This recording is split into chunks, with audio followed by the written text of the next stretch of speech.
Bienvenidos a una nueva inmersión profunda. Hoy nos adentramos en un tema que seguro generará una conversación bastante fascinante. La interpretación de las profecías bíblicas. Específicamente, exploraremos el trabajo de Noel Velázquez, un siervo de Cristo de Mérida, Venezuela, quien presenta un caso convincente a favor de un enfoque literal para comprender estas antiguas predicciones. Interesante. Lo que me parece fascinante del trabajo de Velázquez es precisamente ese enfoque en el texto bíblico, tal como está escrito, especialmente cuando se trata del cumplimiento de profecías relacionadas con Israel. Velázquez nos anima a considerar la posibilidad de algunos eventos que a menudo se creen que están en nuestro futuro. En realidad, ya han sucedido. Suena intrigante, ¿no? Pero antes de adentrarnos en esas posibles revelaciones, me gustaría comprender mejor la base de su argumento. ¿Cómo distingue Velázquez entre las interpretaciones literales y alegóricas de las Escrituras? Esa es una pregunta clave. Velázquez enfatiza la importancia de buscar una comprensión literal de las Escrituras, antes de recurrir a interpretaciones alegóricas. De hecho, él mismo lo dice en su obra. No debemos asumir ningún tipo de interpretación alegórica hasta no agotar todos los recursos para enmarcarlo en las evidencias literales. Es una postura bastante firme, ¿no? ¿Por qué crees que Velázquez le da tanta importancia a la interpretación literal? Bueno, Velázquez argumenta que la interpretación alegórica, aunque puede tener su lugar, puede llevar a la desunión y a la creación de dogmas sin fundamento sólido en las Escrituras. Entiendo. A veces, al leer la Biblia, tendemos a buscar significados ocultos o simbólicos, en lugar de considerar primero el significado literal del texto. Exactamente. Velázquez nos recuerda que si bien la alegoría tiene su lugar en la interpretación bíblica, no debe utilizarse para anular el sentido literal, especialmente cuando el texto mismo no lo sugiere. Es como si al leer un mensaje de un amigo, en lugar de entender sus palabras, directamente nos pusiéramos a buscar significados ocultos entre líneas. Podríamos terminar malinterpretando completamente su mensaje, ¿verdad? Precisamente. Y para ilustrar este punto, Velázquez nos lleva al Antiguo Testamento a la historia del rey Josías cuando encuentra el libro de la ley. ¿Qué hubiera pasado si Josías, al leer las palabras de la ley, las hubiera interpretado únicamente de forma alegórica? Es una buena pregunta. Si Josías no hubiera tomado en serio el significado literal de la ley y las reformas que implementó en Judá, que tuvieron un gran impacto en su tiempo, probablemente no habrían sucedido. Exactamente. Este ejemplo nos muestra la importancia de comprender, primero, el significado literal de un texto antes de buscar interpretaciones alegóricas. De lo contrario, corremos el riesgo de perder el mensaje central y su aplicación práctica en nuestras vidas. Tiene mucho sentido. Entonces, ¿estás sugiriendo que al aferrarnos al significado literal, podemos evitar malentendidos y divisiones dentro de la iglesia? Precisamente. Él conecta esta idea con pasajes como 1 Corintios 1.10 y 1 Corintios 4.6. ¿Y qué dicen esos versículos exactamente? En estos pasajes, Pablo enfatiza la importancia de la unidad en la iglesia, exhortando a los creyentes a evitar las divisiones y a hablar un mismo lenguaje. Velázquez argumenta que la interpretación alegórica puede abrir la puerta a múltiples interpretaciones de un mismo texto, lo que a su vez puede generar discordia y confusión. Ya veo la conexión. Si todos interpretamos la Biblia de manera diferente, es difícil encontrar un terreno común, ¿verdad? Exactamente.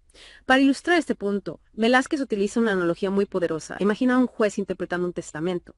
Empezaría a asignar significados simbólicos a los deseos del fallecido. No, se apegaría al significado literal para honrar la intención del autor. Esa es una excelente analogía. Me gusta cómo la usa para explicar la importancia de respetar el significado original del texto. Y esto nos lleva a otro punto importante que destaca Velázquez, la importancia del testimonio escrito. Él usa una frase de Cayo Tito: las palabras vuelan, lo escrito queda. Me encanta esa frase. Es tan concisa pero tan poderosa. Exactamente. Y para Velázquez, esta frase subraya la importancia de la Biblia como un registro escrito de la voluntad de Dios. Tiene sentido. Si confiamos únicamente en la tradición oral o interpretaciones subjetivas, la verdad puede distorsionarse con el tiempo. Exactamente. Y esta idea se conecta con 2 Timoteo 3, 14 y 17, donde Pablo anima a Timoteo a perseverar en lo que está escrito, en las sagradas escrituras que le fueron enseñadas desde las niñas. Pablo enfatiza que las escrituras son útiles para enseñar, para redarguir, para corregir, para instruir en justicia, ¿verdad? Sí, Velázquez argumenta que al aferrarnos a la palabra escrita, podemos evitar los peligros de los dogmas infundados y las interpretaciones erróneas que se alejan del mensaje original. Entonces, ¿cómo se aplica este enfoque literal a las profecías bíblicas? Especialmente a las que se cree que aún están por cumplirse. Bueno, Velázquez argumenta que muchos eventos proféticos, incluyendo la Gran Tribulación, ocurrieron en el pasado. Espera un momento.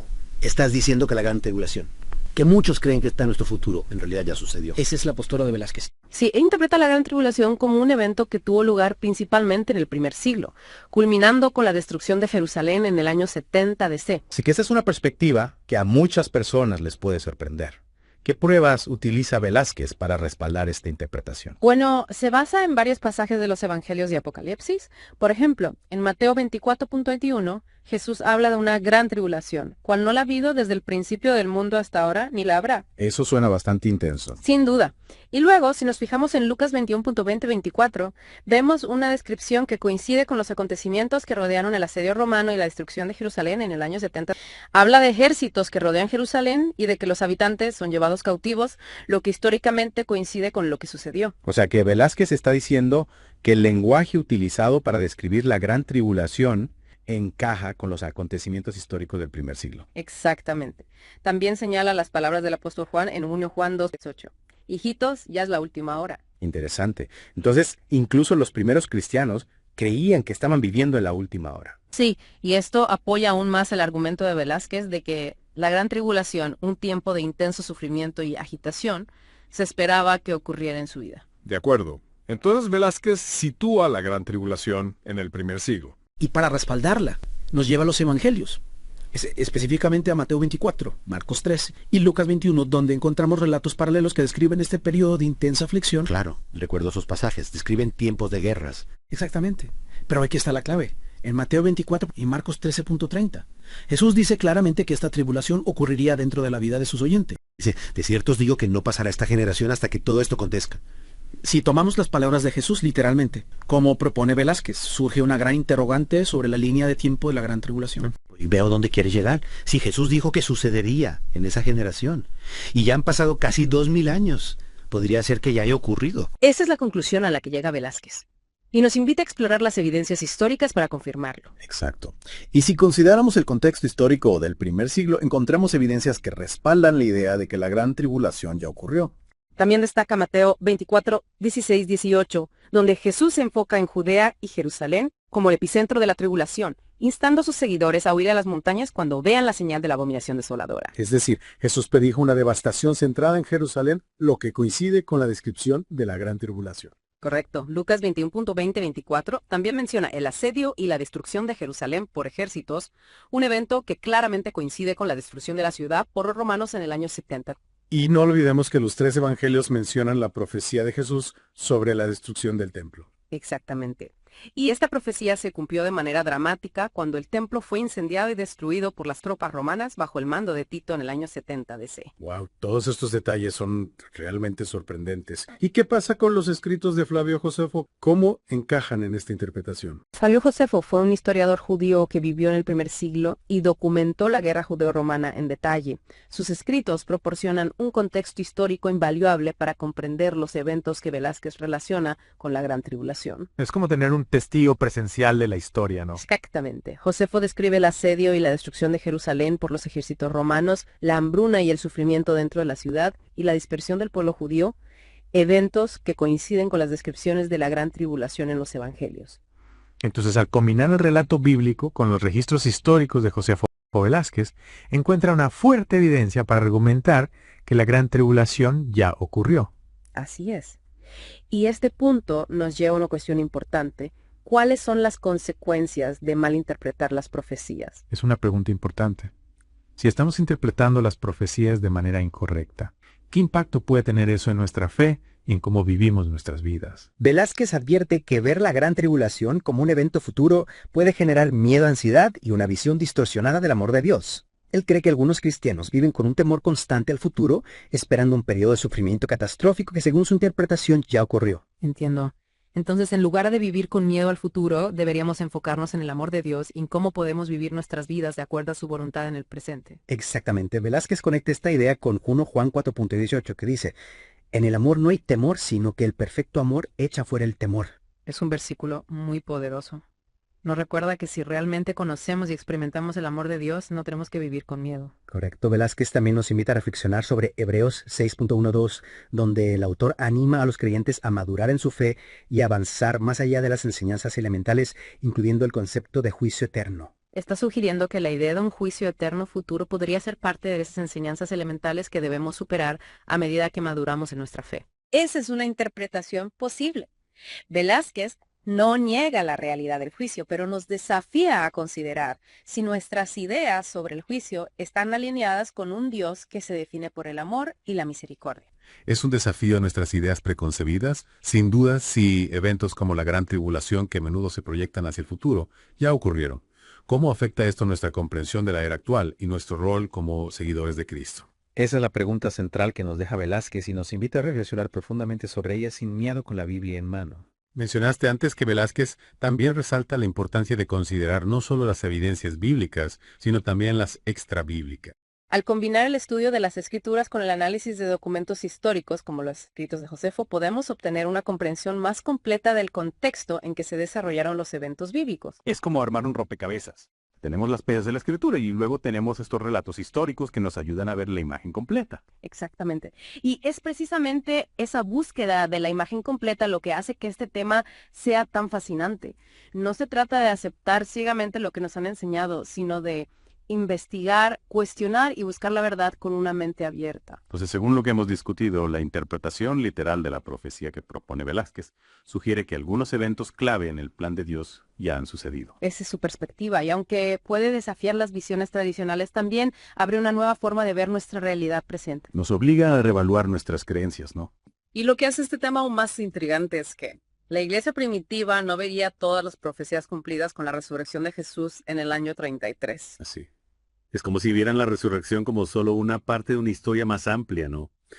Velázquez cita pasajes como Hechos 3.21, donde dice: a quien de cierto es necesario que el cielo reciba hasta los tiempos de la restauración de todas las cosas, de las cuales habló Dios por boca de sus santos profetas que han sido desde tiempo antiguo. Interesante. ¿Y qué nos dice este pasaje sobre la perspectiva de la iglesia primitiva? Nos muestra que los primeros cristianos esperaban un cumplimiento futuro del plan de Dios, no solo con la resurrección, sino con una restauración completa de todas las cosas. Y eso también se ve reflejado en Hechos 1.6, ¿verdad? Donde los discípulos preguntan sobre la restauración del reino de Israel. Exactamente. Hay una clara expectativa de un futuro glorioso, un futuro que aún no se había materializado en ese momento. Es fascinante cómo estas ideas estaban tan presentes en la mente de los primeros cristianos. Pero si el Nuevo Testamento aún no estaba completo, ¿cómo sabían qué esperar? ¿Cuál era su brújula? El Antiguo Testamento era su guía. Lo veían como la base de su fe, como la palabra de Dios que les revelaba el plan divino. Como dice Pedro 1.19-21. Tenemos también la palabra profética más segura, a la cual hacéis bien y será atentos como una antorcha que alumbra en lugar oscuro, hasta que el día esclarezca y el lucero de mañana salga en vuestros corazones. Entendiendo primero esto, que ninguna profecía de la Escritura es de interpretación privada, porque nunca la profecía fue traída por voluntad humana, sino que los santos hombres de Dios hablaron siendo inspirados por el Espíritu Santo. Es decir, no se trataba de interpretaciones personales o subjetivas, sino de una revelación objetiva de Dios a través de sus profetas. Vivían en un tiempo de transición, entre lo que ya había sucedido y lo que aún estaba por venir. Pero, ¿cómo conectaban esta expectativa de eventos futuros con lo que estaba sucediendo en su presente? Especialmente con la amenaza inminente sobre Jerusalén. Ahí es donde las cosas se ponen realmente interesantes, porque Jesús mismo, en Mateo 24.15, habla de la abominación desoladora, de la que habló el profeta Daniel, que estaría en el lugar santo. Claro, esa abominación desoladora siempre me ha intrigado. ¿Qué significa exactamente? ¿Y cómo la interpretaban los primeros cristianos? Para el pueblo judío, el templo era la morada de Dios, el centro de su identidad religiosa y nacional. Cualquier cosa que profanara el templo se consideraba una abominación. Y esta profecía en Daniel apuntaba a un evento futuro que sacudiría los cimientos de su fe. Y Jesús conecta esta profecía directamente con la destrucción del templo, afirmando que sucedería dentro de esa generación. Eso debió ser inquietante para sus discípulos. Sin duda, imagina el peso de esas palabras. Y el relato de Lucas en el capítulo 21 agrega otra capa. Jerusalén sería rodeada y pisoteada por los gentiles. ¿Por qué eso se consideraría una abominación? Para un judío de esa época, la presencia de gentiles en la ciudad santa, especialmente dentro del templo, se consideraba una profanación total. Y qué fuerte. Puedo sentir el peso de esa declaración. La ciudad santa, pisoteada por los gentiles. Es una imagen impactante. Exacto. Y para comprender el impacto de esta profecía, debemos recordar la profunda importancia de Jerusalén y el templo para el pueblo judío. Profundicemos en eso. ¿Qué hacía Jerusalén tan sagrada, tan central para su fe e identidad? Su historia se remonta al tabernáculo en el desierto, el santuario portátil que albergaba el Arca del Pacto. Luego, bajo el rey Salomón. Se construyó el magnífico templo en Jerusalén, consolidando el estatus de la ciudad como la casa y morada de Dios. Y esta no era solo una comprensión judía, ¿verdad? Incluso reyes extranjeros reconocieron el estatus especial de Jerusalén. Así es. Velázquez cita a Ciro, quien permitió a los judíos regresar al exilio y reconstruir el templo, y a Tajarges, quien proporcionó recursos para su restauración. Ambos reconocieron a Jerusalén como la morada del Dios de Israel. Esto enfatiza cuán profundamente arraigada estaba esta comprensión de Jerusalén, no solo para el pueblo judío, sino también para quienes los rodeaban, como si hubiera algo especial, algo trascendente en ese lugar. Precisamente. Y esta conexión entre el templo y la presencia de Dios se articula maravillosamente en 2 Crónicas 15.9. Y se congregaron con Asa todos de Judá y Benjamín, y los extranjeros de Efraín, de Manasés y de Simeón, que habitaban con ellos, viendo que Jehová su Dios estaba con él. El templo no era solo un edificio, representaba la presencia misma de Dios entre su pueblo. Y esto hace que la profecía de su destrucción sea aún más impactante. Exactamente. Recordemos que Jerusalén ya había experimentado una destrucción devastadora cuando Nabucodonosor, segundo rey de Babilonia, arrasó la ciudad y el templo. Este evento se lamenta en Lamentaciones 2.24, donde la destrucción se describe como el derribo del estrado de Dios. Destruyó el Nida todos los lugares habitados de Jacob, derribó en su furor las fortalezas de la hija de Judá, las echó por tierra, profanó al reino y a sus príncipes, cortó con el ardor de su ira todo el poderío de Israel, retiró su diestra de delante del enemigo, y encendió en Jacob como fuego consumidor que lo devora todo. Una descripción realmente vívida y desgarradora de la destrucción. Y la predicción de Jesús en Lucas 21 se hace eco de esa destrucción anterior, afirmando que el templo sería derribado piedra por piedra. Pero añade un detalle escalofriante. Jerusalén será pisoteada por los gentiles hasta que se cumplan sus tiempos. Y no olvidemos el plazo que proporciona. Todo esto sucedería dentro de esa generación. Esto crea una sensación de urgencia, de juicio inminente. Este debió ser un mensaje difícil de asimilar para los discípulos. Entonces, ¿cómo reconciliaron estas profecías con su fe en Jesús como el Mesías? Para entender eso, debemos volver a Daniel, específicamente el capítulo 9, versículos 24 al 27. Este pasaje es crucial porque menciona específicamente la destrucción de la ciudad y el santuario después de la muerte del Mesías. Entonces, la misma profecía que predijo la venida del Mesías también insinuaba la destrucción que seguiría. Sí, y lo que es extraordinario es que la profecía de Daniel se alinea perfectamente con los acontecimientos históricos del año 70 a 73, cuando las tropas romanas, lideradas por Tito, destruyeron Jerusalén y el templo. ¿Te refieres al emperador romano? Aún no era emperador, pero su padre, Vespasiano, lo era en ese momento. Tito dirigió el asedio y la destrucción de Jerusalén, cumpliendo tanto la profecía de Jesús como la predicción de Daniel. Aquí es donde las piezas comienzan a encajar. La abominación desoladora adquiere una forma tangible. Los ejércitos romanos, liderados por Tito, profanando el templo, cumpliendo la profecía y poniendo fin al antiguo orden. Y Daniel va más allá, prediciendo una semana profética final en la que cesarían los sacrificios y las ofrendas, allanando el camino para la confirmación del nuevo pacto. Entonces, la destrucción del templo no fue solo un acontecimiento trágico, sino un paso necesario en el plan de Dios, que marcó la transición de lo antiguo a lo nuevo. Exactamente, y esto nos lleva a otro punto clave que plantea Velázquez. ¿De qué se trata? La destrucción del templo era esencial para que el antiguo pacto terminara por completo y se estableciera el nuevo pacto. Esto plantea una pregunta importante. ¿Por qué no podía coexistir el nuevo pacto junto al antiguo? Esa es una pregunta con la que muchos lucharon, incluso en la iglesia primitiva. Hebreos 8.4 y 9.9 nos muestran que todavía se ofrecían sacrificios en el templo más de 30 años después de la muerte de Jesús. Eso es sorprendente. Pensaba que con el sacrificio de Jesús, los sacrificios del templo habrían cesado inmediatamente. Es fácil imponer nuestra comprensión moderna al pasado, pero la realidad es que estas cosas llevan tiempo. Recuerda que dos pactos no pueden estar activos al mismo tiempo. Hebreos 8.13 habla de que el antiguo pacto se vuelve obsoleto y desaparece, dejando espacio para el nuevo. Entonces, lo viejo tenía que desaparecer para que lo nuevo se estableciera por completo. Sí, y el concepto de mediador, mencionado en Hebreos 8.6, ilustra aún más esta transición. Cristo se presenta como el mediador de un pacto mejor, lo que implica que el antiguo pacto, con su sacerdocio y sus sacrificios, seguía en vigor. Así que el templo, con sus sacrificios y rituales, en realidad mantenía vivo el antiguo pacto, incluso cuando se estaba introduciendo el nuevo. Precisamente. Y aquí es donde la destrucción del templo se vuelve crucial. Es como quitar el andamio una vez que el edificio está terminado. La antigua estructura ya no es necesaria. Esa es una gran analogía. Y Hebreos 10.89 lo confirma, afirmando que los antiguos sacrificios se quitan para establecer el nuevo pacto. Esto arroja nueva luz sobre la importancia de la destrucción del templo. No se trataba solo de un juicio, sino de despejar el camino para algo nuevo, algo mejor.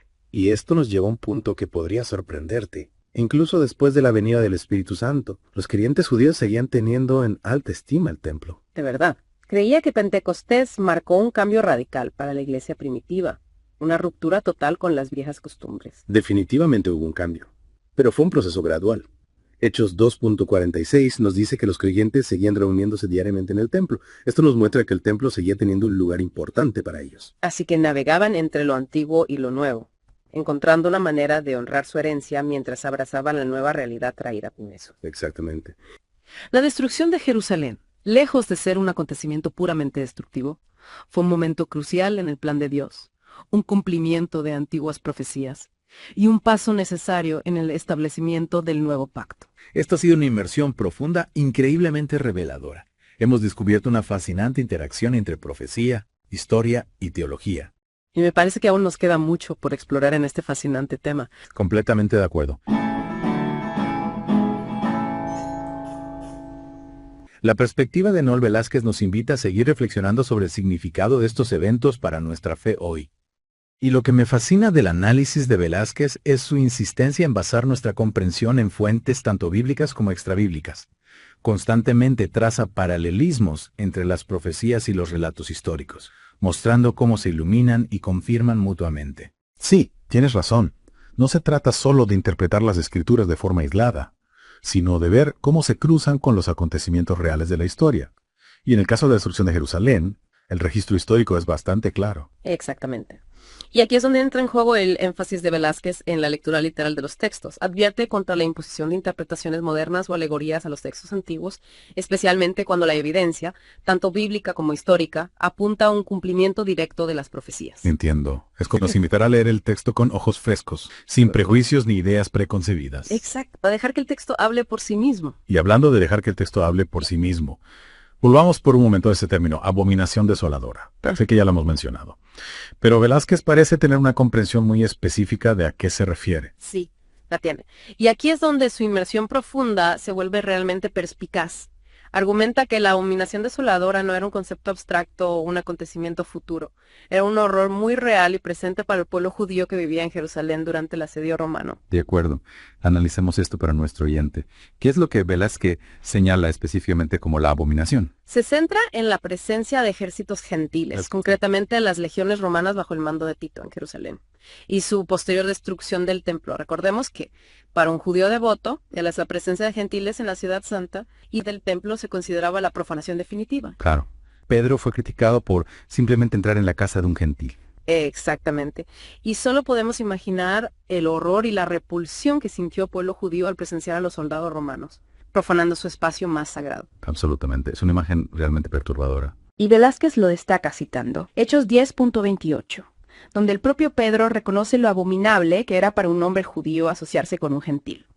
Y les dijo, vosotros sabéis cuán abominable es para un varón judío juntarse o acercarse a un extranjero, pero a mí me ha mostrado Dios que ningún hombre llame común o inmundo. Es decir, había una barrera cultural y religiosa muy marcada entre judíos y gentiles en esa época. Exactamente. Y este contexto cultural y religioso es crucial para comprender por qué el asedio romano se habría visto como el cumplimiento de la profecía de la abominación desoladora. Esto me recuerda a Lucas 21.24, donde Jesús habla de que Jerusalén será hollada por los gentiles hasta que se cumplan sus tiempos.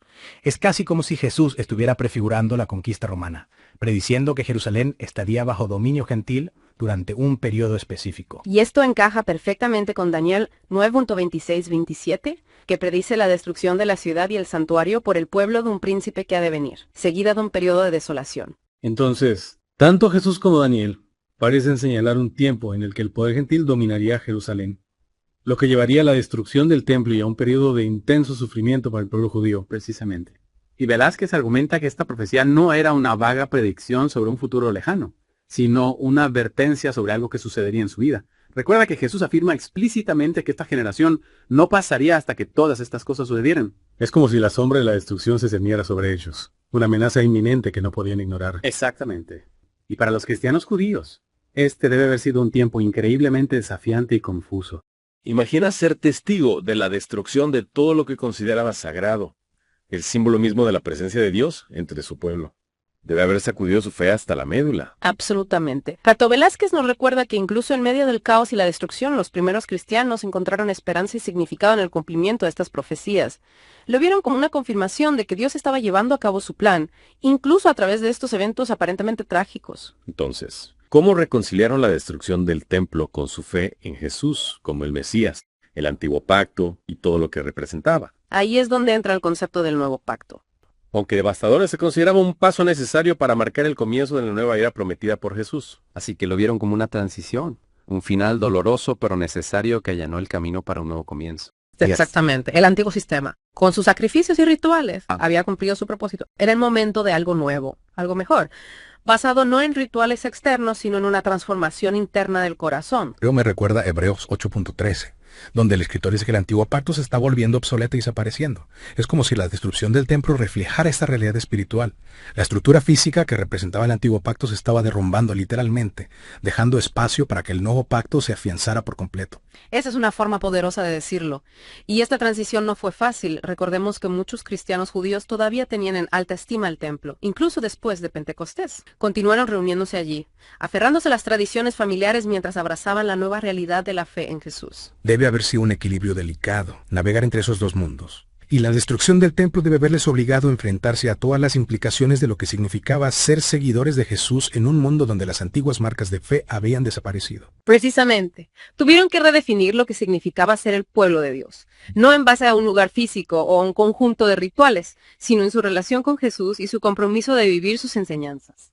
Fue un cambio radical, que requirió una fe profunda y la voluntad de abrazar lo desconocido. Esto plantea una pregunta realmente interesante para mí. Si el templo ya no era el centro de su fe, ¿dónde se reunían? ¿Cómo mantenían su comunidad y practicaban su fe? Sabemos por el libro de los Hechos que se reunían en casas, compartían comidas, oraban juntos y estudiaban las escrituras. Crearon un nuevo tipo de comunidad, centrada no en un edificio, sino en su fe compartida en Jesús. Así que es, en cierto modo, la destrucción del templo les obligó a convertirse en una fe verdaderamente portátil, no ligada a ningún lugar o estructura. Exactamente. Es uno de los legados más importantes de este acontecimiento. Obligó a la iglesia primitiva a ir más allá de los límites del antiguo sistema y a abrazar una nueva forma de ser el pueblo de Dios, una forma que era adaptable, resiliente, en última instancia, imparable. Wow, esa es una gran idea. La destrucción de su espacio más sagrado en realidad los liberó para convertirse en algo más grande de lo que jamás hubieran imaginado. Y esta, creo, es la belleza del plan de Dios. Él toma lo que parece una tragedia, una pérdida devastadora, y la utiliza para producir algo nuevo y hermoso. Es un poderoso recordatorio de que incluso en medio de la destrucción, Dios está obrando, llevando a cabo sus propósitos. Y hablando de los propósitos de Dios, creo que es importante destacar cómo Velázquez nos anima a no caer en la tentación de buscar paralelismos entre la destrucción de Jerusalén y nuestra propia época, como si intentáramos predecir el fin del mundo. Totalmente de acuerdo. Velázquez nos invita a apreciar la especificidad histórica de estas profecías, a comprender cómo se cumplieron en su contexto original y a extraer de ellas lecciones que sean relevantes para nuestras vidas hoy, sin dejarnos atrapar por interpretaciones especulativas. En lugar de intentar decodificar mensajes secretos o predecir el futuro, deberíamos centrarnos en comprender el significado histórico y teológico de estos eventos, y cómo revelan el carácter de Dios y su plan para la humanidad, ¿no crees? Sin duda. Y creo que una de las lecciones más importantes que podemos extraer de la destrucción de Jerusalén es la importancia de la adaptabilidad y la resiliencia. Los primeros cristianos se enfrentaron a retos inimaginables, la destrucción de su espacio sagrado, la persecución, la dispersión. Pero no se rindieron, se adaptaron, encontraron nuevas formas de conectar, de adorar, de difundir su mensaje. Encarnaron esa idea de ser una fe portátil, llevando sus creencias y prácticas consigo allá donde iban. Precisamente. Y esta es una poderosa lección para nosotros hoy. Vivimos en un mundo que está en constante cambio, un mundo donde nuestras creencias y valores son a menudo desafiados. Es fácil sentirse abrumado, replegarse en nuestras propias burbujas e intentar bloquear el ruido. Se trata de estar dispuesto a adaptarse, a ser flexible, a encontrar nuevas formas de expresar nuestras creencias y vivir nuestros valores en un mundo cambiante. Se trata de tener el coraje de ser contraculturales, de defender lo que creemos, incluso cuando no es popular o desafiante. Y sobre todo, se trata de recordar que no estamos solos. Al igual que los primeros cristianos encontraron fuerza y apoyo en su comunidad, nosotros también podemos tener fuerza en nuestros compañeros creyentes, de nuestra fe compartida y del conocimiento de que Dios está con nosotros, incluso en medio de la incertidumbre y el cambio. Realmente ha sido una inmersión profunda y reveladora. Hemos viajado en el tiempo, explorado profecías antiguas, presenciado la destrucción de una ciudad sagrada, y descubierto la resistencia y la adaptabilidad de la iglesia primitiva. Sí, un viaje fascinante, lleno de lecciones para nosotros hoy. Exacto.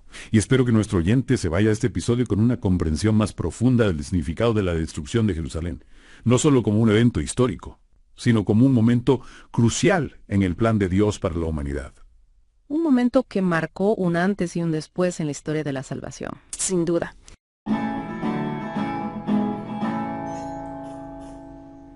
Lo que es particularmente interesante del trabajo de Velázquez es él argumenta que la destrucción de Jerusalén, un evento crucial en la historia judía, fue en realidad la culminación de varias profecías del Antiguo Testamento. Exacto. Y no solo eso, Velázquez propone que ese evento catastrófico fue esencial para el desarrollo del cristianismo, preparando el camino para una nueva era de salvación.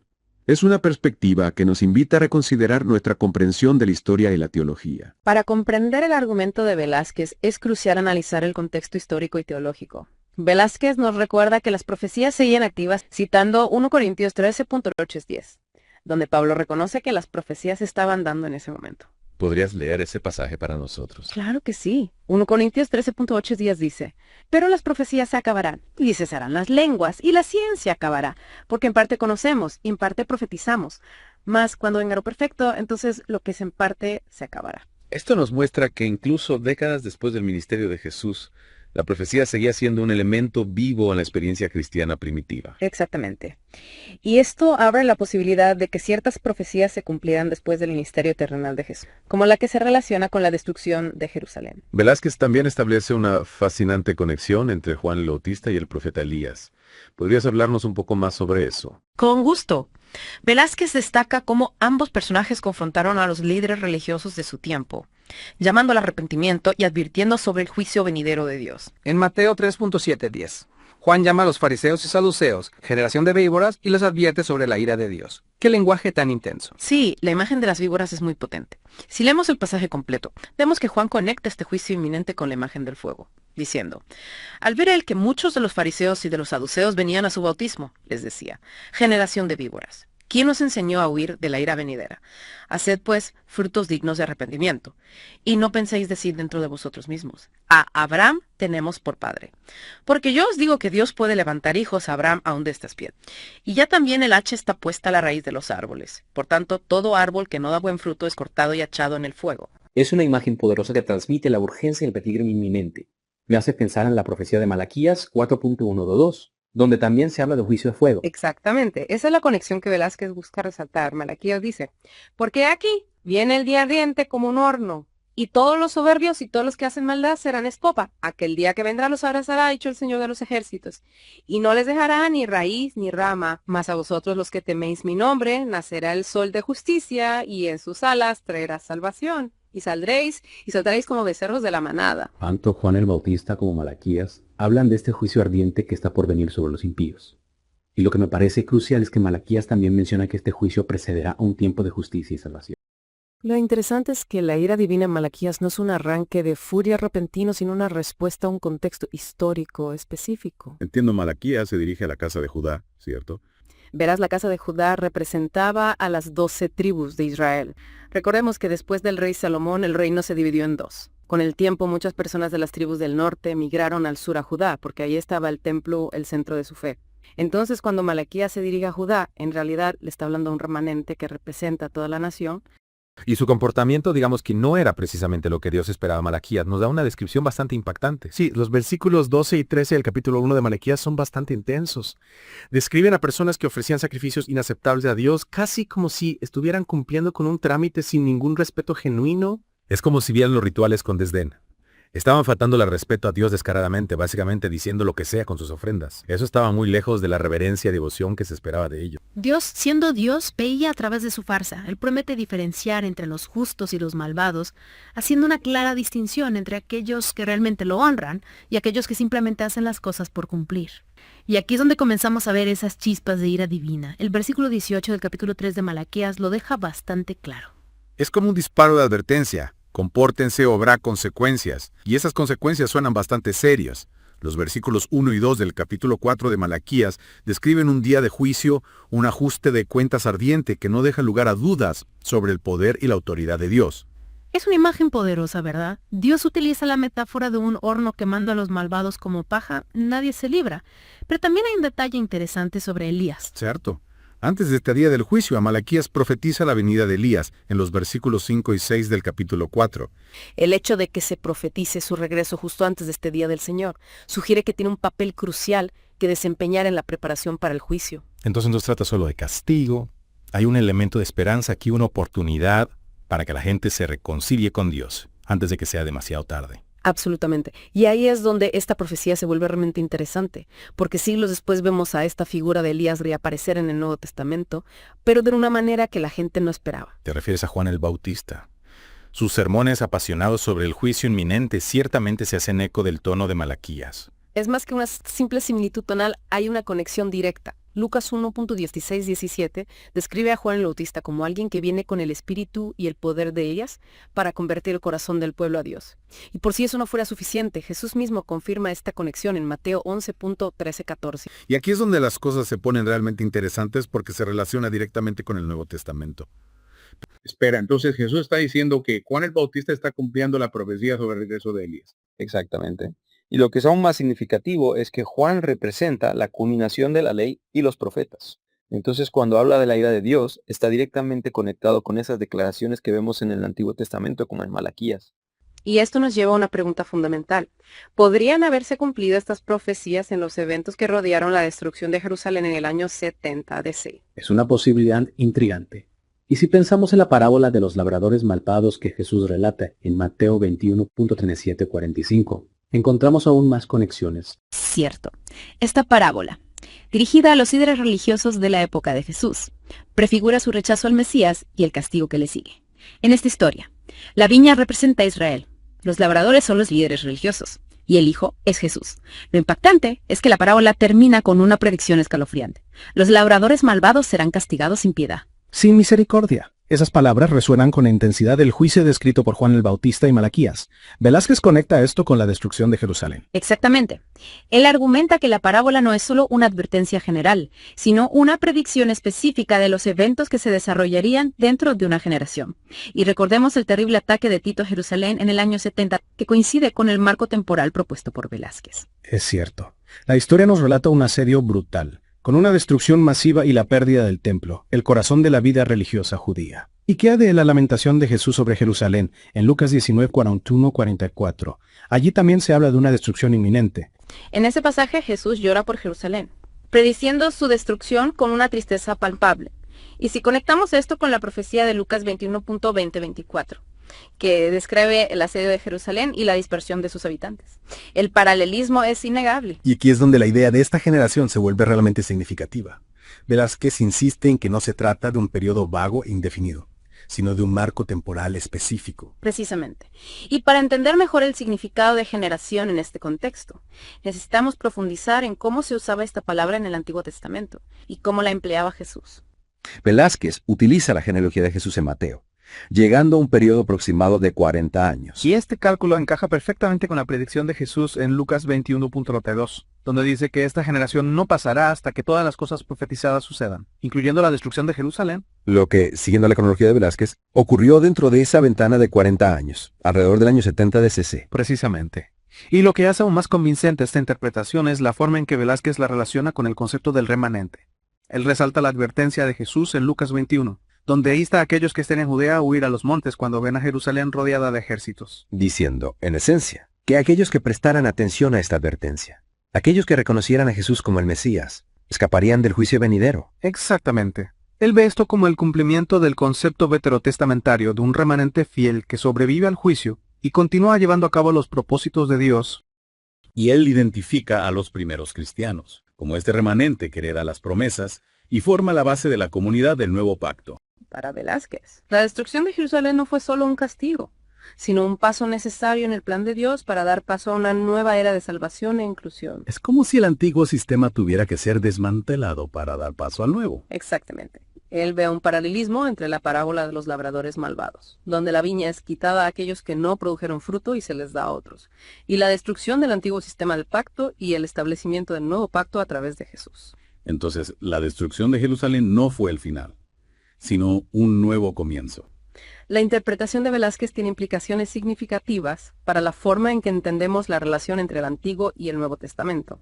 Porque sugiere una conexión mucho más cercana, una continuidad de la profecía y su cumplimiento. No se trata de dos historias separadas, sino de un único relato que se desarrolla a través del tiempo. Exacto. Él argumenta que el Antiguo Testamento no es simplemente una colección de historias y predicciones antiguas, sino un documento vivo que sigue hablándonos hoy en día.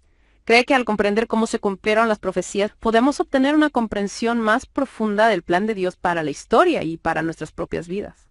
Es una invitación a leer la Biblia con nuevos ojos, a ver las conexiones entre lo que fue, lo que es y lo que está por venir, y a descubrir cómo nosotros mismos encajamos en esta historia. Precisamente, nos desafía a considerar cómo podríamos ser parte de esta historia de redención en curso, cómo podríamos ser parte del remanente que está dando fruto en el mundo hoy. Es mucho para reflexionar, pero es lo que hace que una inmersión profunda sea tan gratificante. No se trata solo de acumular información, sino de cuestionar nuestras ideas y ampliar nuestra comprensión de nosotros mismos y del mundo que nos rodea. Absolutamente.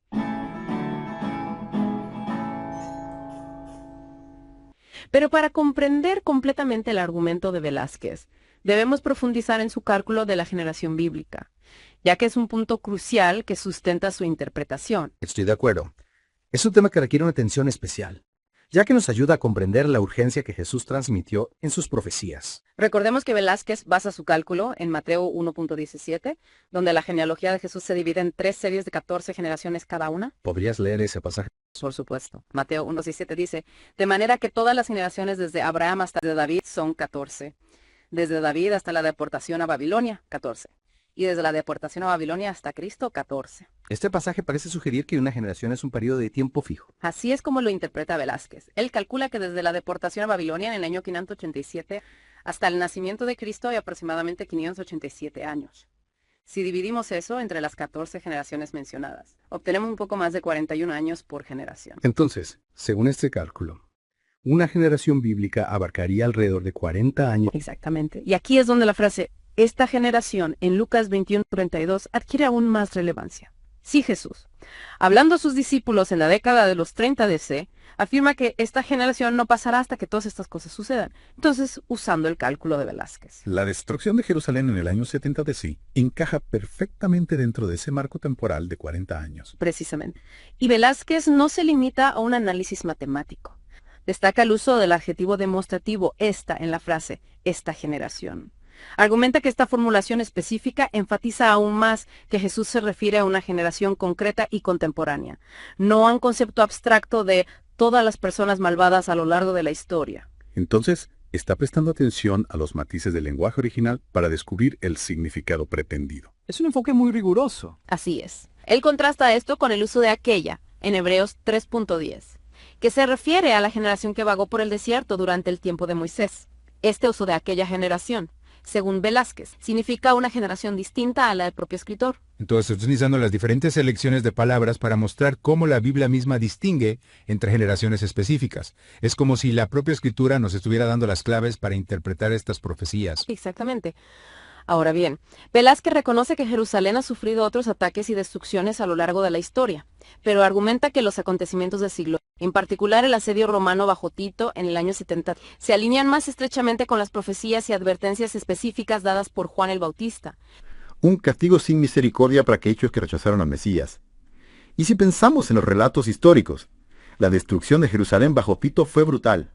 Josefo describe un asedio espantoso en el que perecieron más de 1 millón de judíos, muchos a causa del fuego o la espada. Habla de la ciudad completamente demolida, con el templo, el corazón de la vida religiosa judía, completamente destruido. Así es. Y esta descripción coincide con las palabras de Jesús en Lucas 19.44, donde predice que no quedará piedra sobre piedra en Jerusalén. Es escalofriante pensar en la precisión de estas profecías. Sin duda. Y Velázquez no se detiene ahí.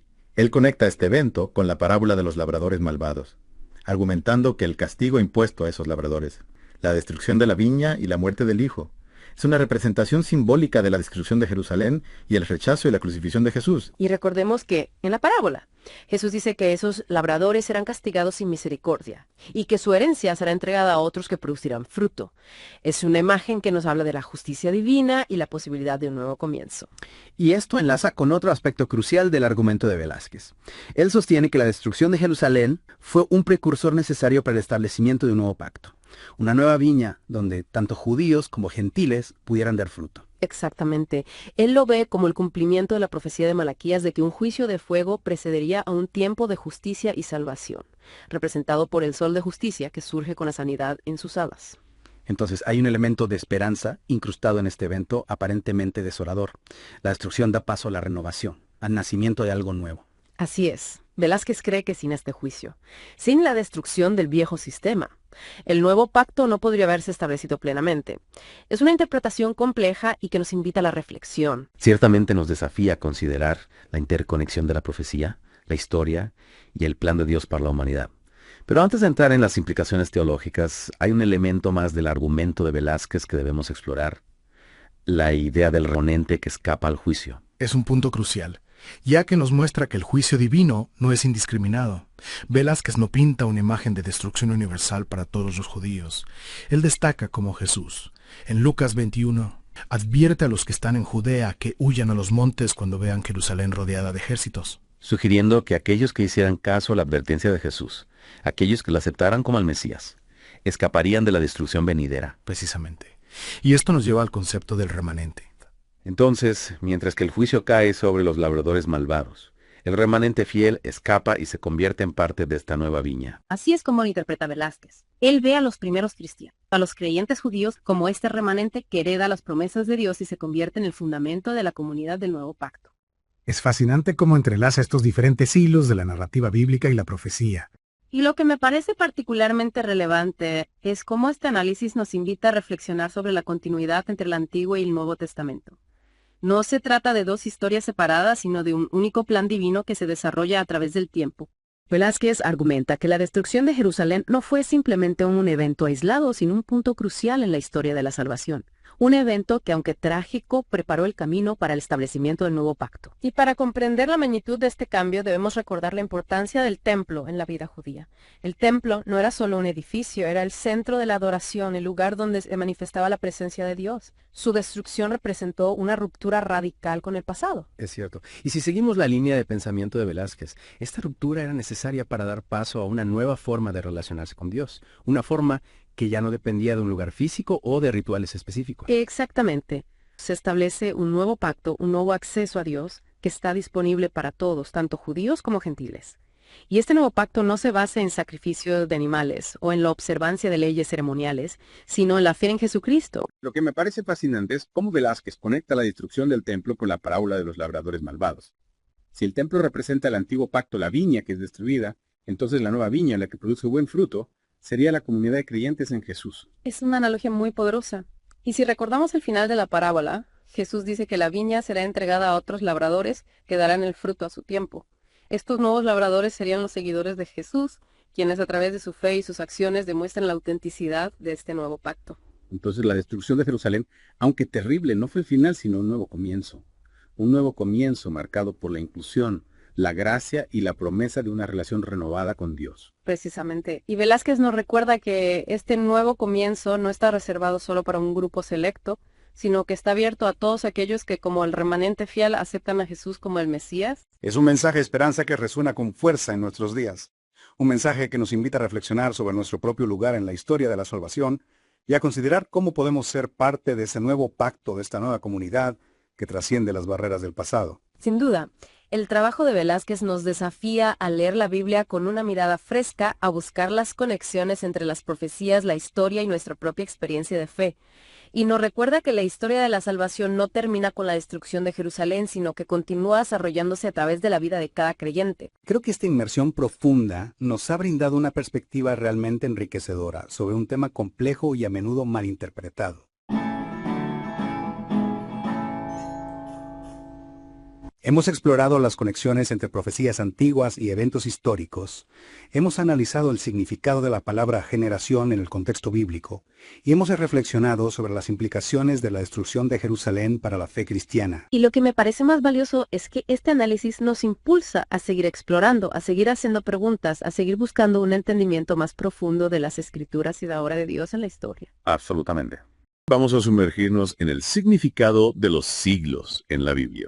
Un tema que a veces causa confusión, ¿verdad? Veremos cómo nos ayuda a entender este concepto y su impacto en cómo vemos el reino de Dios y la gracia. Porque siglo no siempre se entiende correctamente. Exacto. Muchas veces lo interpretamos como 100 años. O como una era sin principio ni fin. Pero la palabra griega original aion también significa era o periodo específico. Y Velázquez nos invita a considerarlo como un marco de tiempo medible, con un inicio y un final. Y esto cambia todo. Por ejemplo, Pablo en 1 Corintios 10.11 A ver. escribe: y estas cosas les acontecieron como ejemplo y están escritas para amonestarnos a nosotros, a quienes han alcanzado los fines de los siglos. Interesante. Si Pablo habla de fines de los siglos en su época, implica que ya habían pasado varios siglos. Claro, y que el suyo estaba llegando a su fin. Exactamente. Marcaría una transición importante. Y esto nos lleva a otro pasaje. Gálatas 1.34. Pablo escribe: gracia y paz sean a vosotros, de Dios el Padre y de nuestro Señor Jesucristo, el cual se dio a sí mismo por nuestros pecados para librarnos del presente siglo malo. Ahí está. Presente siglo malo, lo notas. Distingue este siglo de otros. Implica que el tiempo de Cristo pertenecía a un siglo específico, ¿no? Sí. Y Hebreos 9.26 lo confirma aún más. Pero ahora, en la consumación de los siglos, se presentó una vez para siempre por el sacrificio de sí mismo para quitar de en medio el pecado. Consumación de los siglos, qué fuerte. Habla no solo de un siglo en particular, sino de su consumación, un final definitivo. Wow, es como si una era llegara a su clímax. Y si pensamos en la época de los primeros cristianos, ellos fueron testigos del final de una era profética, ¿no? Sí, y el comienzo de una nueva, llena de la gracia de Dios. Efesios 2.67 lo dice. Y juntamente con él nos resucitó. Y asimismo nos hizo sentar en los lugares celestiales con Cristo Jesús, para mostrar en los siglos venideros las abundantes riquezas de su gracia en su bondad para con nosotros en Cristo Jesús. Una nueva era, un nuevo siglo. Año de la gracia de Dios. Y esa transición no fue repentina, ¿verdad? No lo fue. Hubo un periodo de tribulación, como lo describe Lucas 21.20-24, sobre la destrucción de Jerusalén. Y caerán a filo de espada, y serán llevados cautivos a todas las naciones, y Jerusalén será hollada por los gentiles, hasta que los tiempos de los gentiles se cumplan. Un evento crucial en la historia del pueblo de Dios. Y ya estaba profetizado, ¿verdad? Daniel 9.26-27 describe la destrucción de la ciudad y el santuario después de la muerte del Mesías. Impresionante. Y esto prepara el escenario para la última semana profética y el futuro establecimiento del reino. Daniel lo profetizó siglos antes. Y después de las 62 semanas se quitará la vida al Mesías, mas no por sí. Y el pueblo de un príncipe que ha de venir destruirá la ciudad y el santuario. Y su fin será con inundación, y hasta el fin de la guerra durarán las devastaciones. Y por otra semana confirmará el pacto con muchos. A la mitad de la semana hará cesar el sacrificio y la ofrenda. Después, con la muchedumbre de las abominaciones, vendrá el desolador, hasta que venga la consumación, y lo que está determinado se derrame sobre el desolador. Velázquez conecta esta consumación con el final de un siglo. Cuéntame un poco más sobre esta interpretación.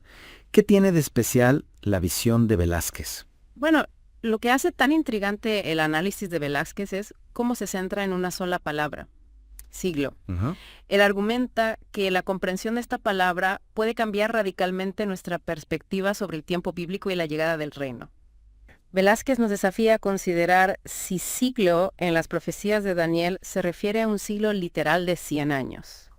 O si tiene un significado alegórico como un símbolo de un periodo indefinido. Entiendo. Si siglo se refiere a un periodo de tiempo específico, la línea de tiempo bíblica se vuelve mucho más concreta. Eso sí que impacta nuestra comprensión. Precisamente.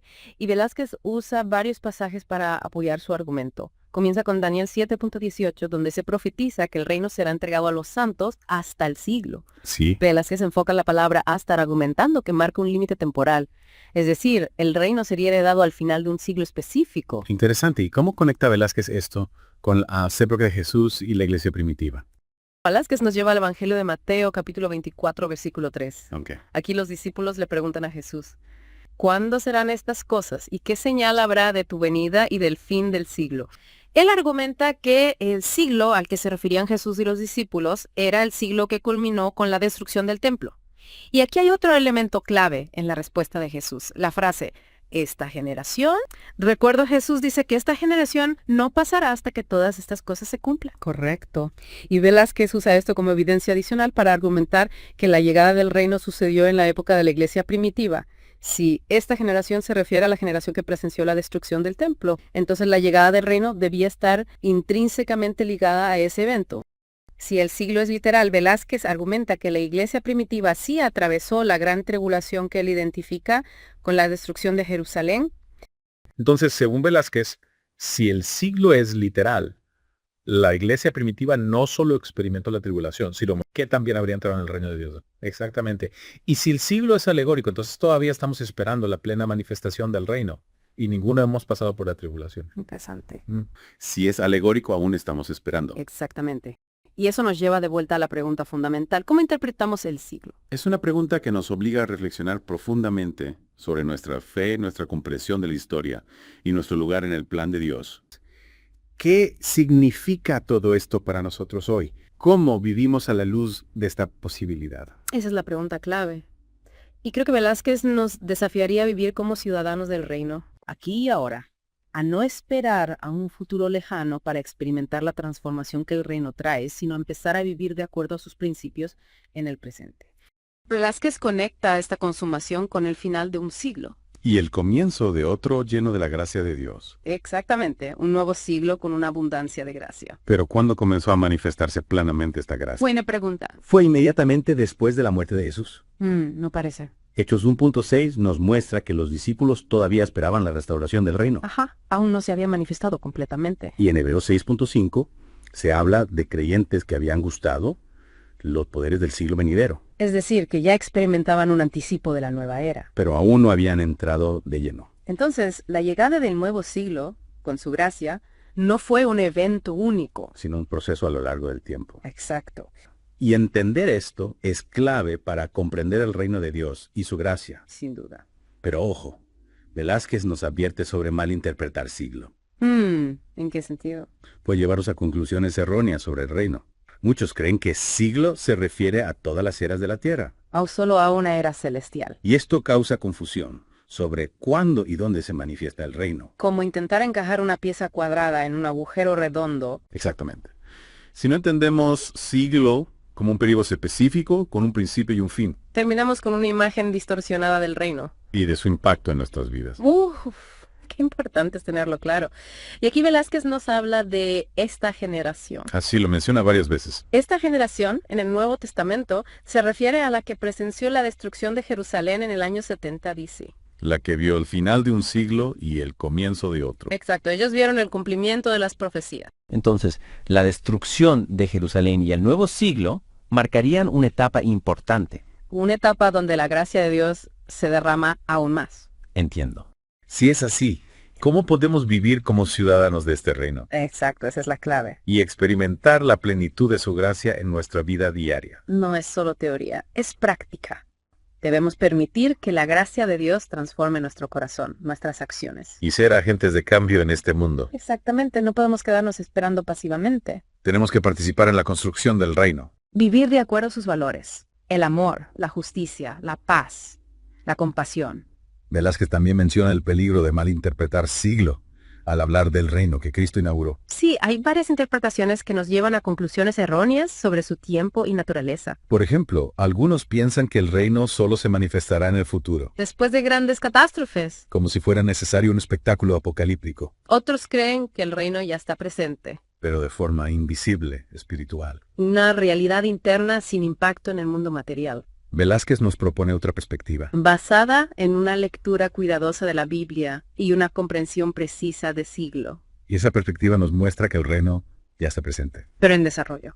Una visión dinámica y esperanzadora, que nos llama a participar en su crecimiento. Y a vivir con la confianza de que la gracia de Dios nos acompaña. En este viaje de descubrimiento, hemos reflexionado sobre la importancia de comprender los siglos.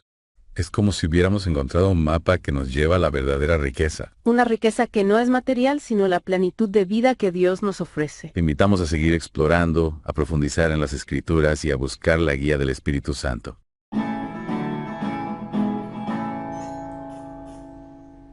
Lo que a mí me parece realmente cautivador es cómo la palabra generación juega un papel crucial en la comprensión de la profecía bíblica. Existe un malentendido común que puede llevar a interpretaciones erróneas de las líneas de tiempo bíblicas, especialmente cuando se trata del reino de Cristo. Tienes razón, a veces una sola palabra puede abrir un mundo de significado. Claro. Velázquez nos lleva a través de la historia, empezando por la importancia de Jerusalén en el Antiguo Testamento. Dios amaba a Jerusalén, pero la historia de su relación es una llena de altibajos. Sí. Como un drama épico. Lleno de amor, traición y redención. Sin duda. Me intriga, ¿cómo se desarrolla esta historia? Comienza con el rey Salomón, cuyas acciones dividieron a las 12 tribus de Israel. El reino del norte, llamado Israel, se apartó de Dios. Sin embargo, Dios siguió centrándose en el reino del sur, Judá, con Jerusalén como su capital.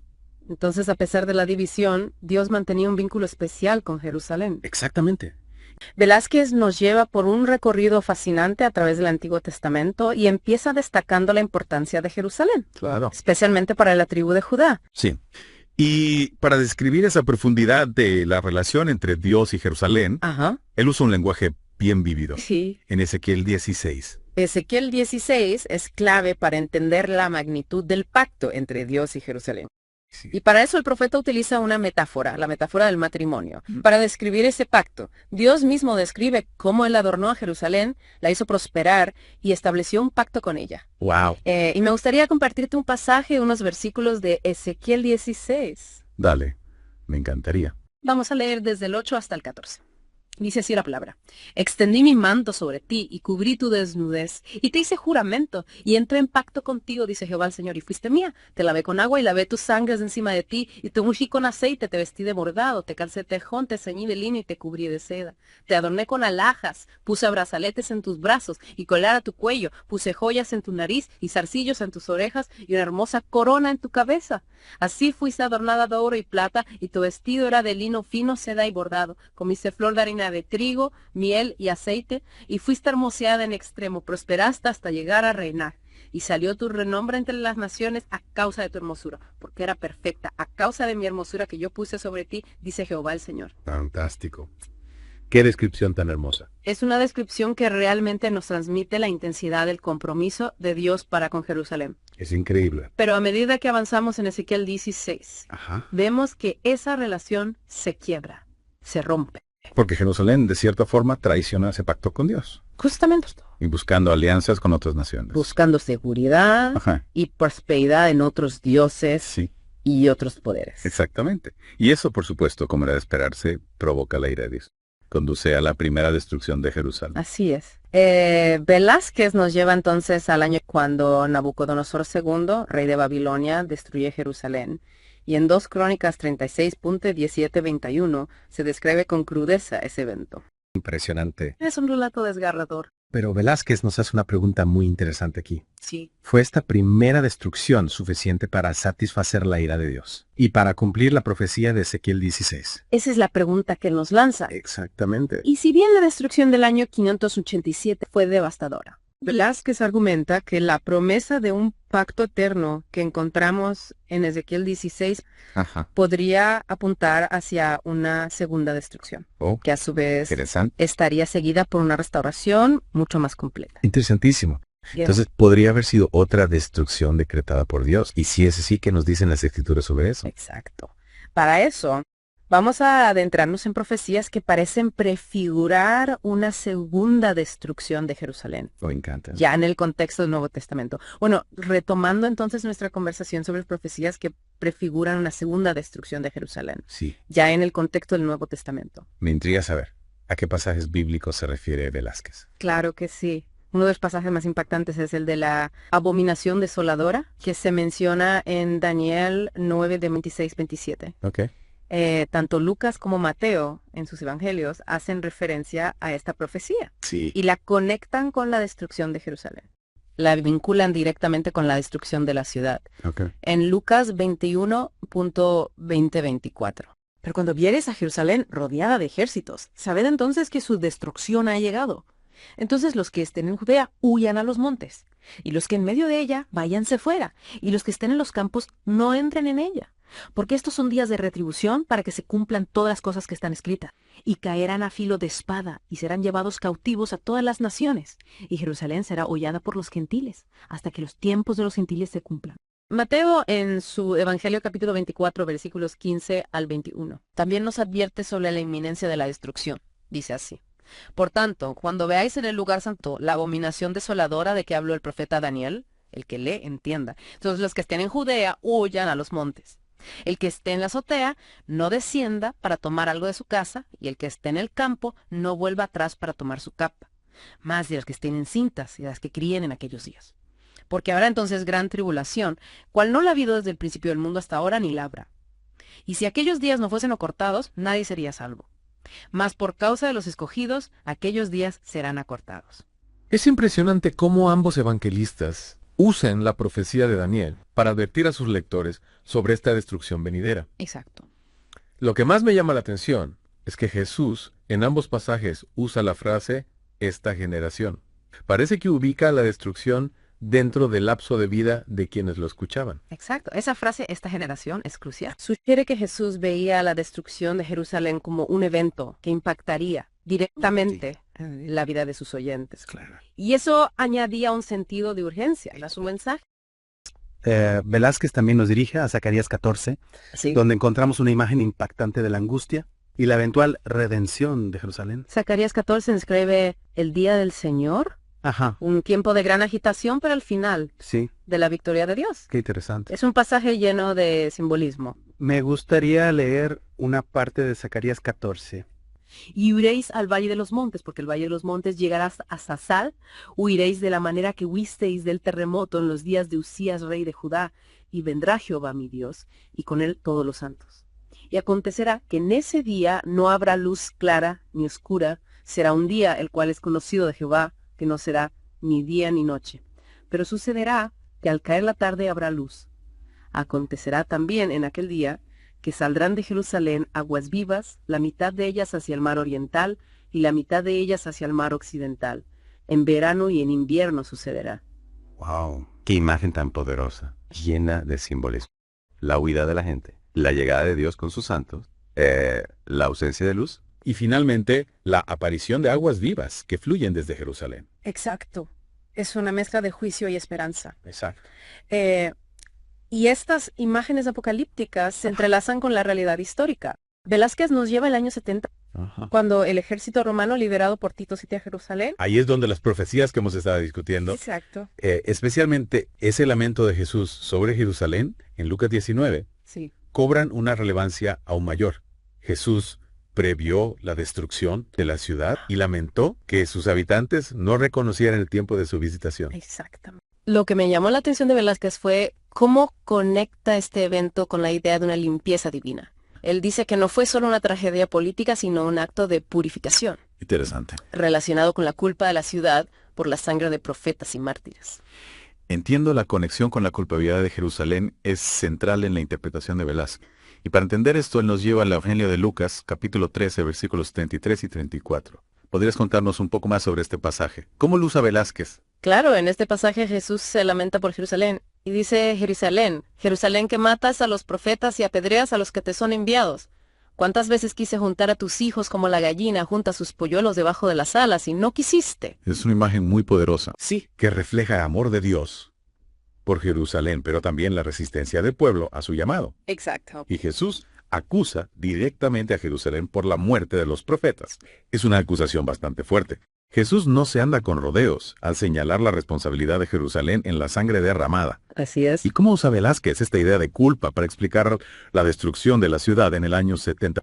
Para Velázquez, la destrucción de Jerusalén no es un evento aislado, sino la culminación de una larga historia de rechazo a Dios y a sus mensajeros. Ajá. Él argumenta que la ciudad cargaba con una culpa enorme, una deuda de sangre que debía ser saldada. Y la destrucción en su interpretación se convierte en el momento en que se salda esa deuda, un acto divino de purificación. Es una perspectiva que nos hace reflexionar sobre la justicia divina y cómo opera en la historia. Sí. Pero si la culpa de Jerusalén se relaciona con la sangre derramada a lo largo de la historia, significa que Velázquez cree que esta culpa se limita solo a los habitantes de Jerusalén en ese momento. Esa es una pregunta muy interesante, y la respuesta es no.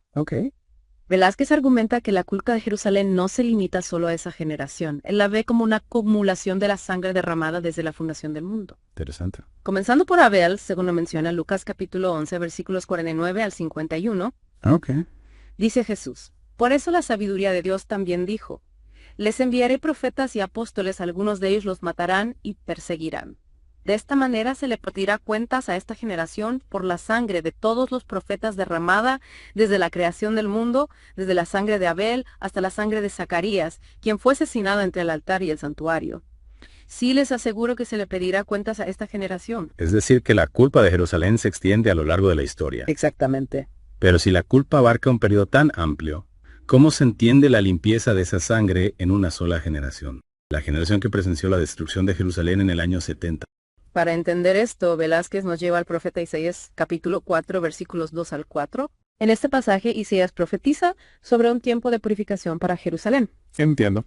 Dice: en aquel día el renuevo del Señor será bello y glorioso, y el fruto de la tierra será el orgullo y la gloria de los sobrevivientes de Israel.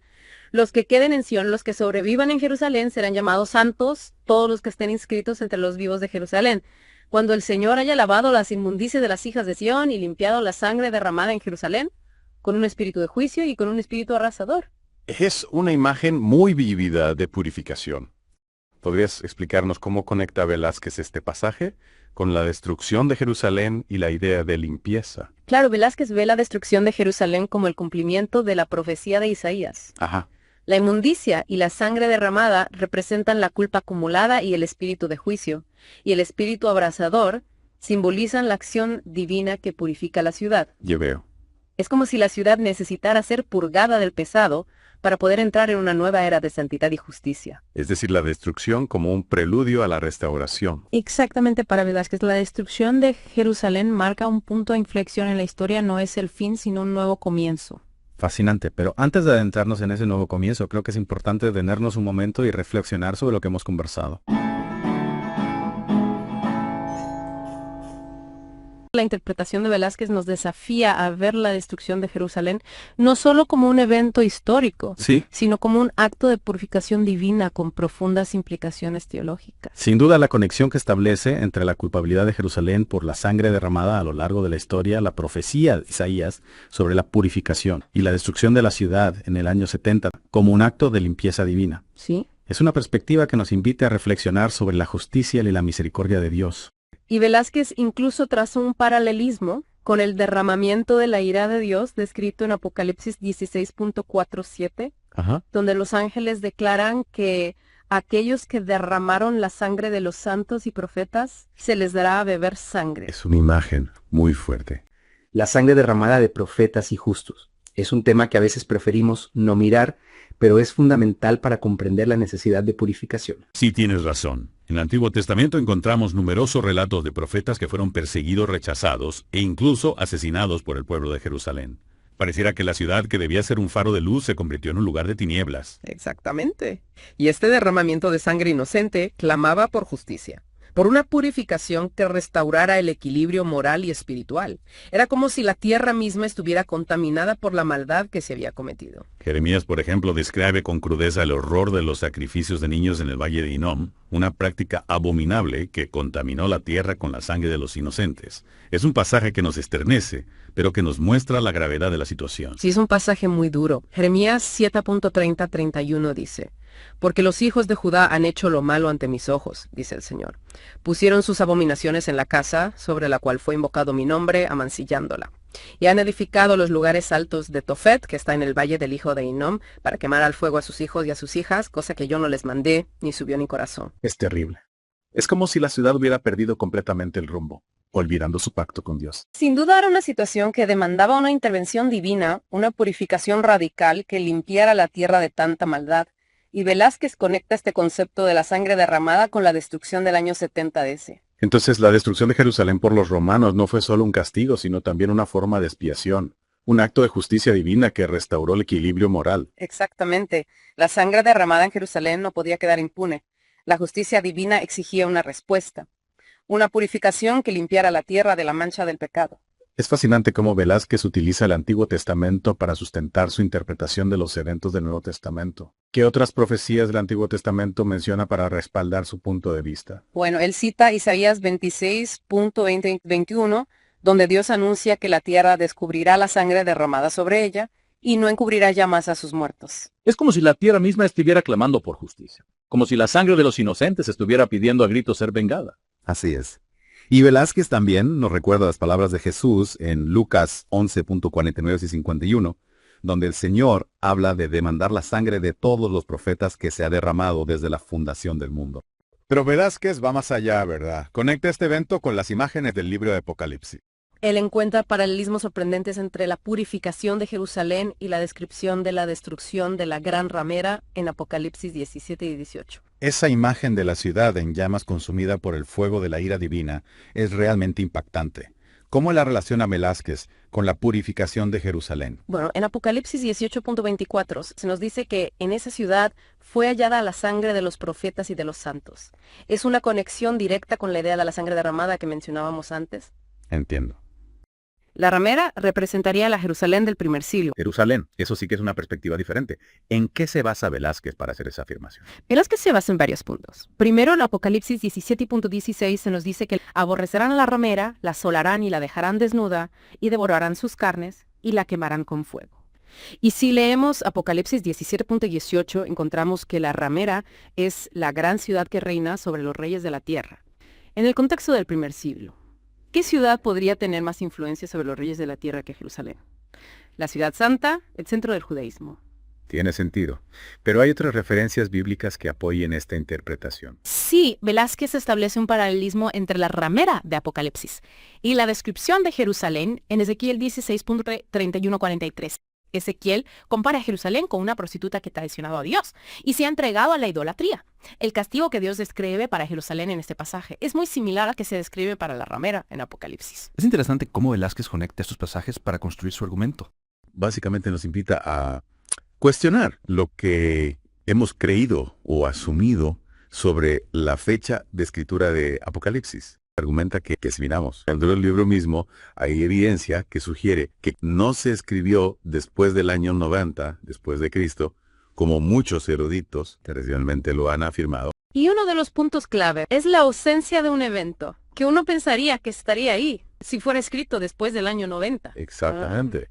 Y ese evento es nada menos que la destrucción de Jerusalén en el año 70 DC. ¡Claro! Un evento crucial, ¿no? Para el pueblo judío, para la historia y por supuesto para la profecía bíblica. Y si lo piensas bien, la destrucción del templo central en la profecía. Y para entender las líneas de tiempo proféticas, Daniel capítulo 9, versículos 26 y 27, hablan de la destrucción de Jerusalén, conectándolo con la muerte del Mesías. Y eso marca el inicio de la última semana de la profecía. Claro. Entonces, la pregunta que surge es, ¿por qué el libro de Apocalipsis, que se supone que es un libro profético, no menciona este evento tan importante? Si se supone que fue escrito después, es como que no tiene sentido, ¿no? Exacto. Es una de las cosas que Velázquez usa para argumentar. Exactamente. Que a lo mejor no fue escrito después. Claro.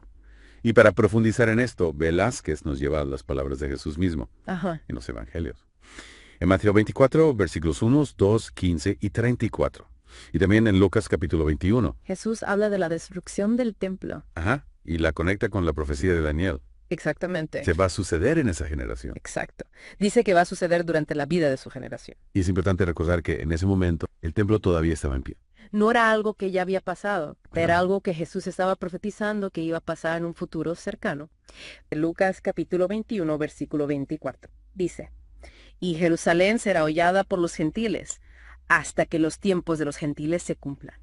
Y ahora, comparemos esto con Apocalipsis capítulo 11, versículo 2.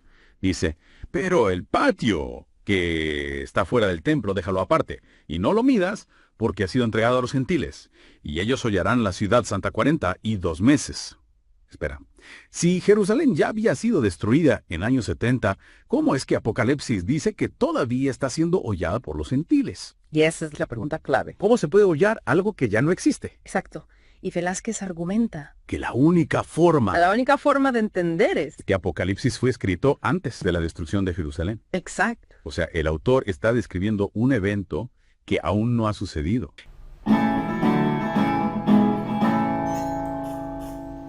Y aquí viene otra pregunta interesante. Ajá. Esos 42 meses, ¿qué significan?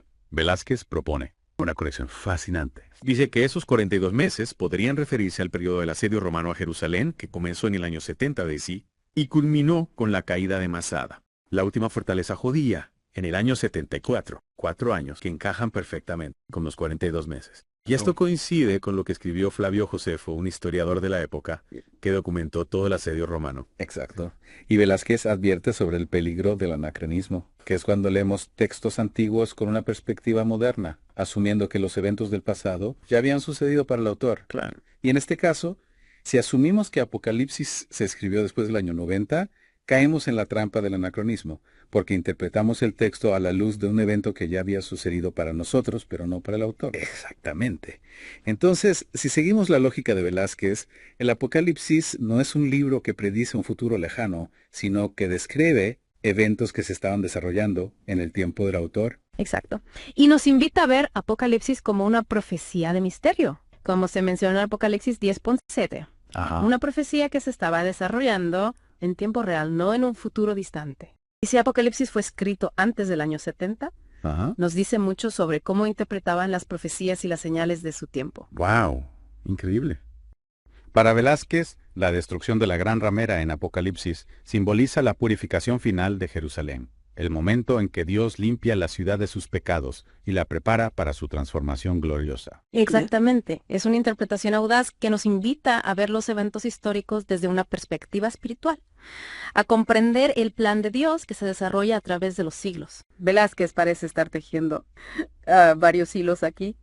Profecía, historia e incluso las visiones apocalípticas para enfatizar esa gravedad de la destrucción de Jerusalén en el año 70 de Exactamente. Y aunque el panorama pueda parecer sombrío, es importante recordar que Velázquez también nos señala el tema de la restauración. Me alegra escuchar eso.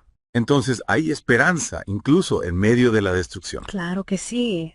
¿Qué nos dice Velázquez sobre la restauración? La destrucción de Jerusalén en el año 70 no es el final de la historia. De hecho, según Velázquez, allana el camino para un nuevo pacto, una nueva relación entre Dios y su pueblo. Entiendo, o sea, la destrucción del antiguo sistema da paso a algo nuevo. Ezequiel 37.24-27 describe la unificación del pueblo de Dios bajo un solo rey y el establecimiento del santuario de Dios en medio de ellos. Escuchemos lo que dice. Mi siervo David será rey sobre ellos, y todos ellos tendrán un solo pastor, y andarán en mis preceptos y guardarán mis estatutos y los pondrán por obra. Y habitarán en la tierra que di a mi siervo Jacob, en la cual habitarán vuestros padres, en ella habitarán ellos, y sus hijos, y los hijos de sus hijos para siempre. Y mi siervo David será príncipe de ellos para siempre. Y haré con ellos pacto de paz, pacto perpetuo será con ellos, y los estableceré y los multiplicaré, y pondré mi santuario entre ellos para siempre. Estará en medio de ellos mi tabernáculo, y seré a ellos por Dios, y ellos me serán por pueblo. Es increíble cómo este pasaje se conecta con la promesa del nuevo pacto en Hebreos. Totalmente. Y con esa imagen de las aguas vivas que fluyen desde Jerusalén, en Zacarías 14. Para Velázquez, este nuevo pacto representa un cambio radical en la relación entre Dios y la humanidad. Ya no se trata de un pacto basado en leyes escritas en tablas de piedra, sino de un pacto escrito en los corazones. Ya veo. Como lo describe el libro de Hebreos capítulo 8, versículo 10. Este es el pacto que haré con el pueblo de Israel después de aquel tiempo, dice el Señor. Pondré mis leyes en su mente y las escribiré en su corazón. Yo seré su Dios, y ellos serán mi pueblo. Es decir, que la ley ya no se impone desde fuera, sino que se internaliza, se convierte en parte del propio ser. Es una idea bastante profunda. Totalmente. Es como si la destrucción del año 70 DC abriera paso a una nueva era de restauración, de bendición para el pueblo de Dios. Y Velázquez resalta que esta restauración no se limita solo a lo físico, sino que también tiene una dimensión espiritual profunda. Y aquí es donde entra el peligro de la alegoría. Velázquez nos advierte sobre el riesgo de interpretar la profecía de manera alegórica, sin considerar primero su cumplimiento literal. Velázquez habla del peligro del anacronismo de los tiempos, donde se malinterpreta la profecía y se distorsiona el plan de Dios. Y para ilustrar la grandeza de este nuevo pacto, Velázquez nos lleva al Apocalipsis capítulo 21, versículo 2, donde se describe la nueva Jerusalén descendiendo del cielo, engalanada como una novia para su esposo. Para esta nueva Jerusalén no es solo un lugar físico, sino un estado de armonía y gloria, restaurada la culminación del nuevo pacto. Es una imagen poderosa la de una ciudad celestial descendiendo, simbolizando una nueva era de paz y santidad, pero ¿cómo se llega a esa nueva Jerusalén? Si la destrucción de Jerusalén fue un acto de purificación, implica eso que el camino hacia la nueva Jerusalén está marcado por el sufrimiento y la destrucción. No necesariamente para Velázquez la destrucción de Jerusalén marca un punto de inflexión, pero no significa que el camino hacia la nueva Jerusalén esté solo con dolor, es más bien un llamado a la transformación, a la renovación interior. La limpieza, aunque implica un juicio, también abre la posibilidad de un nuevo comienzo de una reconciliación entre Dios y la humanidad. Es decir, que la destrucción de Jerusalén no es el fin, sino un nuevo comienzo. Y este nuevo comienzo no se limita solo al pueblo judío, ¿verdad? Exacto. Velázquez ve el nuevo pacto como una promesa para toda la humanidad, una invitación a participar en la gloria restaurada de la nueva Jerusalén. Es como si la purificación de Jerusalén abriera un camino para que todos, sin importar su origen o historia, podamos acceder a una nueva forma de relación con Dios. Me intriga esa idea de la nueva Jerusalén como un símbolo universal. Podríamos decir que Velázquez está reinterpretando la profecía bíblica, dándole una dimensión más global. Sin duda, Velázquez desafía las interpretaciones tradicionales que limitan la profecía a un contexto meramente histórico o local. Él busca una lectura más amplia que conecte el pasado con el presente y el futuro y que abarque a toda la humanidad. Es una lectura audaz, sin duda, y me imagino que genera muchas preguntas e interpretaciones. Pero antes de adentrarnos en ese terreno, creo que es importante volver a la limpieza de la sangre derramada. Si bien ya hemos hablado de esto, me gustaría profundizar en cómo describe Velázquez ese proceso de limpieza. ¿Lo ve como un acto de venganza divina o hay algo más en su interpretación? Esa es una pregunta fundamental para comprender la perspectiva de Velázquez. Y la respuesta es que él no lo ve como un acto de venganza, sino como una combinación de justicia. Y misericordia es justicia porque se salda la deuda por la sangre derramada, pero también es misericordia porque abre la posibilidad de un nuevo comienzo, de una reconciliación entre Dios y la humanidad. Es una combinación fascinante de justicia y misericordia y me lleva a pensar en una pregunta que podremos plantearle a nuestra audiencia. ¿Cómo podemos nosotros como individuos aprender de la experiencia de Jerusalén? ¿Cómo podemos aplicar esta idea de limpieza a nuestras propias vidas? ¿Qué opinas? Es una pregunta crucial que nos lleva del análisis histórico a la reflexión personal.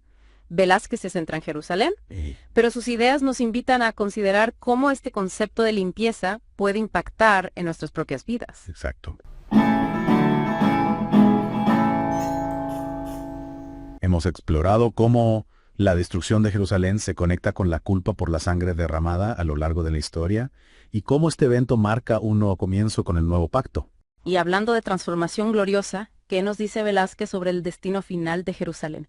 ¿Qué sucede después de la purificación? Esa es la pregunta clave, ¿verdad? ¿Cuál es el propósito final de todo este proceso de purificación? Para Velázquez, la destrucción no es el final de la historia, sino el comienzo de algo nuevo y maravilloso.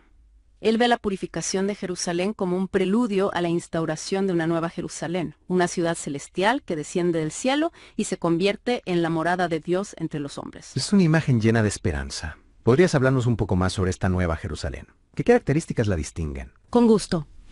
Velázquez se basa en la descripción de la nueva Jerusalén que encontramos en Apocalipsis 21 para presentarnos una visión de una ciudad gloriosa llena de la presencia de Dios, una ciudad de justicia donde Dios reina eternamente. Para él, la nueva Jerusalén no es solo un lugar al que vamos, sino un estado del ser.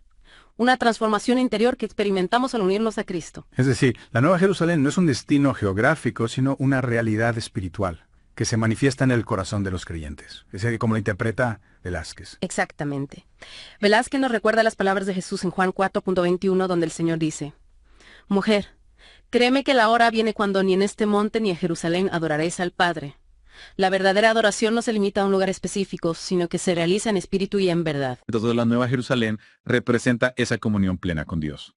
La restauración de la relación rota por el pecado y la instauración de un nuevo pacto basado en la gracia y el amor. Precisamente. Ya no se trata de seguir reglas externas, sino de una transformación interna guiada por el Espíritu Santo. Así es. Y esta transformación, esta nueva realidad espiritual, también tiene repercusiones en el mundo físico, en la historia de la humanidad. ¿Cómo se relaciona la purificación de Jerusalén con el establecimiento del reino de Dios en la tierra? Velázquez nos recuerda la profecía de Zacarías 14.8-9. Acontecerá también en aquel día, que saldrán de Jerusalén aguas vivas, la mitad de ellas hacia el mar oriental y la otra mitad hacia el mar occidental, en verano y en invierno. Y el Señor será rey sobre toda la tierra. En aquel día el Señor será uno y uno su nombre. De la Jerusalén purificada fluyen aguas vivas que sanarán la tierra y traerán bendición a todas las naciones. Es una imagen hermosa. La purificación de Jerusalén no es un evento aislado, sino un punto de partida para la transformación del mundo entero, la instauración del reino de Dios en toda su gloria y majestad. Exactamente. Y Velázquez nos invita a ser parte de esa transformación, a vivir en la Nueva Jerusalén no como un lugar físico, sino como una realidad espiritual que se manifiesta en nuestro corazón y nuestras acciones. Bueno, pues hemos llegado al final de nuestro deep dive sobre la purificación de Jerusalén. Ha sido una exploración fascinante. Sí que lo ha sido. Que nos ha llevado por las profundidades de la historia, la teología y la espiritualidad. ¿Te parece si recapitulamos las ideas principales que hemos discutido? Me parece perfecto. Empecemos. En primer lugar, hemos visto cómo Velázquez nos presenta una interpretación novedosa de la purificación de Jerusalén, argumentando que la destrucción del año 70 DC fue un evento divinamente orquestado que cumplió profecías del Antiguo Testamento y abrió el camino para una profunda renovación espiritual. Sí, Velázquez nos desafía a mirar más allá de la interpretación tradicional y a considerar que la destrucción del año 70 DC fue la verdadera culminación del proceso de purificación. En segundo lugar, hemos analizado cómo Velázquez conecta la purificación de Jerusalén con la idea de la sangre derramada de profetas y justos, argumentando que la destrucción del año 70 DC fue un acto de justicia divina que limpió la tierra de su contaminación moral. Así es. Y también hemos explorado la conexión entre la purificación de Jerusalén y la instauración de la Nueva Jerusalén, una ciudad celestial que representa la comunión plena con Dios y la transformación del mundo por la gracia divina. Exactamente. Velázquez nos invita a vivir en esta Nueva Jerusalén no como un lugar físico, sino como una realidad espiritual que se manifiesta en nuestro corazón y en nuestras acciones. Ha sido un viaje fascinante a través de las ideas de Noel Velázquez. Y para terminar, me gustaría dejarte con una pregunta para reflexionar. ¿Cómo podemos aplicar la visión de Velázquez a nuestra propia vida? ¿Cómo podemos vivir en la Nueva Jerusalén en medio de las realidades y desafíos del mundo actual? Es una pregunta que nos invita a profundizar en nuestra fe y a buscar la presencia de Dios en cada aspecto de nuestra vida. Te animo a seguir explorando las ideas de Velázquez y a descubrir cómo la purificación de Jerusalén puede inspirarte a vivir una vida de santidad, justicia y amor. Muchas gracias por acompañarnos en este Deep Dive. Esperamos que te haya inspirado a profundizar en tu conocimiento de la Biblia y a descubrir la riqueza de la historia y la teología. Hasta la próxima.